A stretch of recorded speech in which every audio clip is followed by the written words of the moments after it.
Thank you very much, Mrs. McDonough. It's a pleasure to serve under your chairship.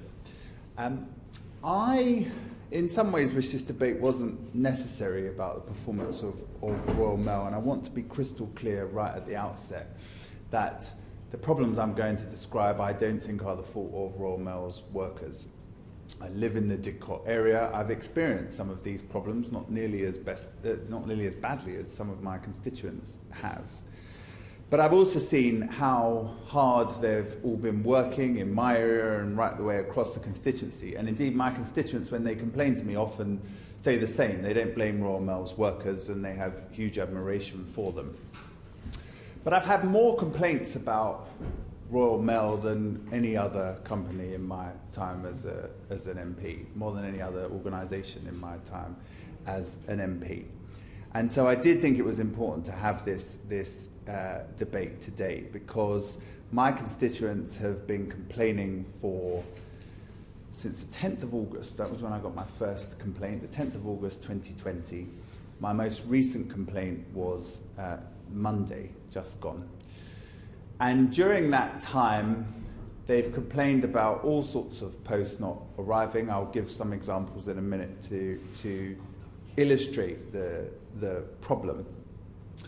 And I think it's right that we take that seriously, because it's caused great distress, what they've been experiencing. And I naively hoped that when I called a meeting with Royal Mail HQ towards the end of last year, that would resolve it. I had no idea how widespread the problem was and how many areas of the country are affected, albeit it's not all areas of the country that are affected.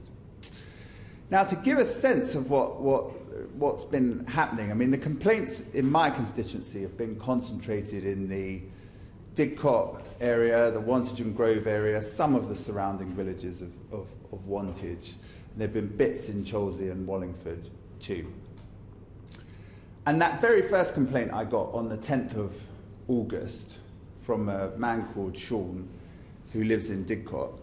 And he wrote to me because he has a 2-year-old son who's deaf. And he relies on the post because he regularly needs moulds that hold the hearing aids for his 2-year-old son. His family also have a series of hospital appointments that they need to attend. And he's found himself in the situation both of missing hospital appointments because the letter didn't arrive on time. But he's also turned up at the hospital for appointments that weren't happening because he didn't get the cancellation letter on time. So we can understand how distressing this is, and it's having a knock-on effect on services like the NHS. My constituent Anne, who lives in Wantage, her and her husband didn't get their 65th wedding anniversary cards. And I've said it in the House before, if you get to 65 years of marriage, you ought to be getting your anniversary cards on time. And much more sadly, my constituent Matthew, his wife sadly died last year, and he didn't receive the condolence cards. He didn't receive the death certificates on time. I have constituents who've not had their insurance renewals, meaning they've ended up having to pay more for their insurance. I had one who didn't get his bank card and so couldn't pay for anything when he was out and about, and he had to go online each time in order to be able to do it. There are constituents complaining they're not receiving mail for 1 week or 2 weeks or 3 weeks. Sometimes they turn up at the sorting office and they're handed the mail of 2 and 3 weeks. One of my most recent complainants still hasn't had her Christmas post. Now, what's quite common in a situation like that is for constituents to downplay it, to say, well, I suppose it's only trivial, I haven't had my Christmas cards, I haven't had this, I suppose it's only trivial. I don't think it's trivial at all. We will all appreciate the importance of medical appointments, but actually things like magazine subscriptions really matter. They really bring joy to people, and cards are hugely important to mark occasions. I've had a whole range of constituents who haven't had birthday cards arrive, often for really quite significant birthdays. Now, this clearly isn't happening in all areas of the country. But Royal Mail's official figures that they recently published say that on their first-class delivery target, which is 93%, they actually hit 74.7%. And in the figures I've looked at, that's the lowest for some considerable time. Now, of course, COVID is part of that. I don't think it's only COVID. I'll come on to what Royal Mail, because I've given them a right reply, I'll come on to what they feel are the problems. But Royal Mail's national complaint figures also show a huge spike in complaints as well. And the reason I don't think it's just COVID is that when you look at the data, they haven't hit that first-class delivery figure in 6 of the last 10 years. They haven't hit their delivery completion target in 9 of the last 10 years. And even on something like special delivery, and I'm sure we've all been there at the post office where you get the talk from the person behind the counter saying, well, you know, if you really want it to get there on time, if you really want to make sure it's there, you should go special delivery. Of course, it's a lot more expensive. They've not hit that target at all in the last 10 years. Well, admittedly, that's a much higher target for them to hit. So they do hit a very high proportion of that.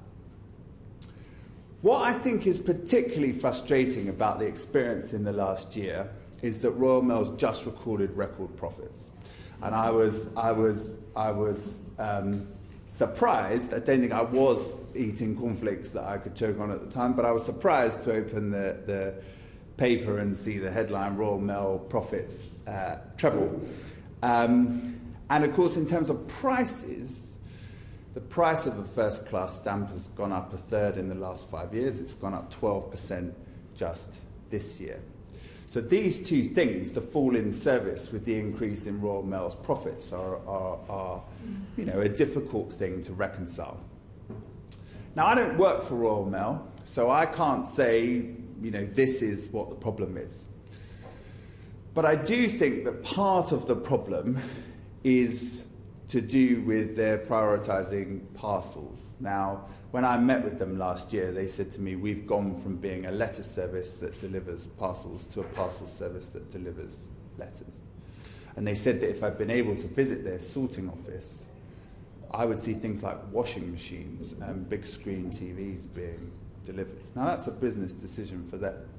But it is frustrating for constituents who've reported to me that they've not had any mail for 2 or 3 weeks, but they've seen Royal Mail staff and vans going around delivering parcels, delivering much, much bigger items.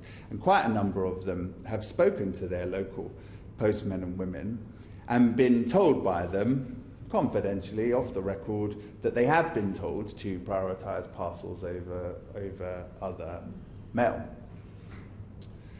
So what I think we have to do here is try and work out what the problem is and try and make sure that Royal Mail deals with this and that we don't just write it off as being something to do with COVID. Now, what Royal Mail say, because I contacted them and the CWU to ask for their opinions on this, Royal Mail say the issue is a combination of COVID-related absences, of the social distancing requirements, meaning that they can't have as many people in their buildings. And it's also the increase in parcels. So there's been an increase in parcels of 32%, partly because everybody's at home sending each other stuff. Although I think that's also probably partly a Royal Mail business decision to try and develop that aspect of their work, and it's doubtless contributed in part to their profitability in the past year. So I think that cuts both ways. But I wanted to have this debate really because my constituents often feel fobbed off when they complain to Royal Mail directly. They feel they don't get something that answers the question. One constituent said to me, the response they got from Royal Mail amounts to, we're trying, but it's not our fault.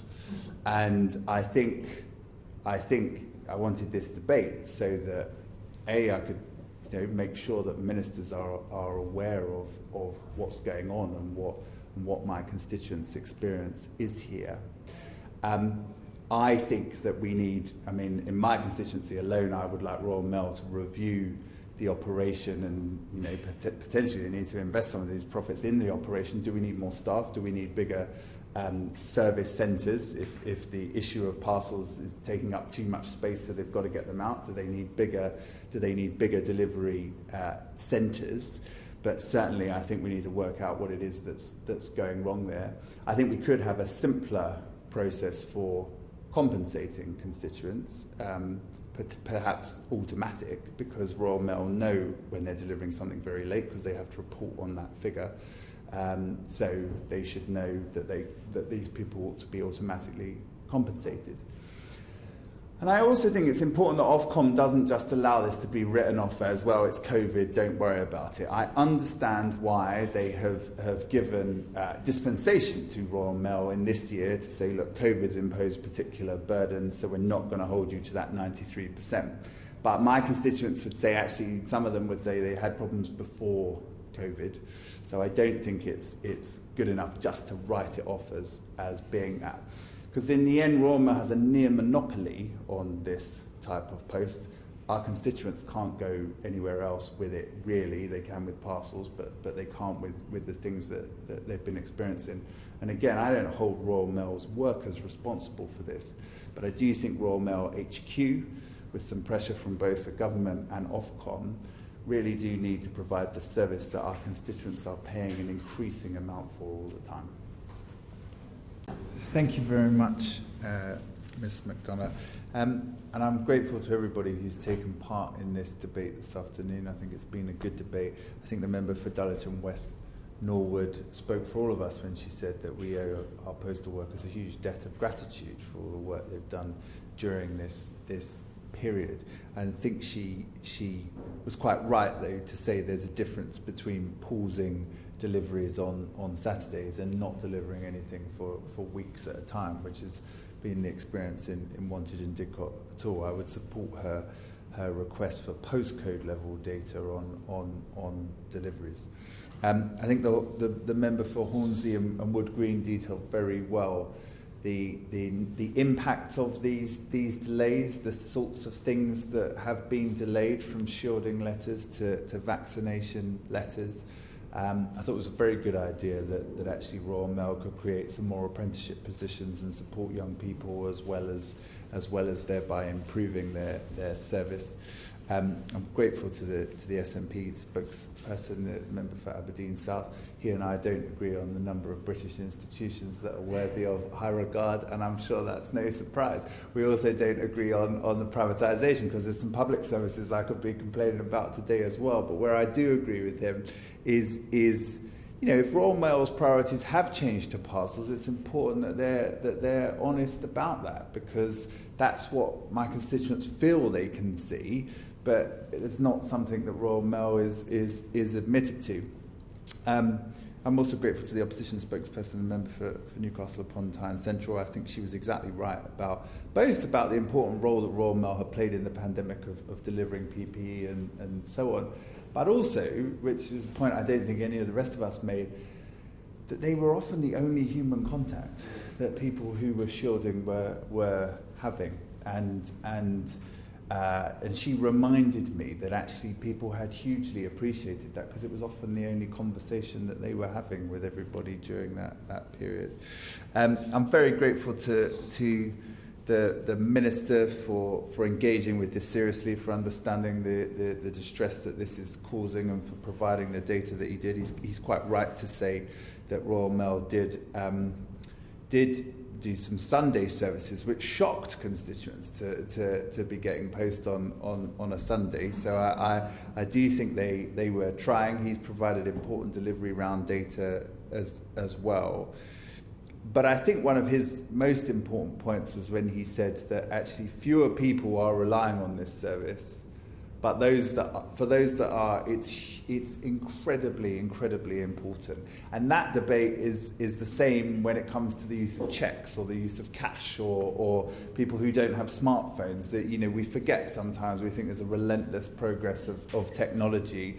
Actually, it can leave people very vulnerable, and I think people not receiving the things that they haven't been receiving has been very, very difficult for them.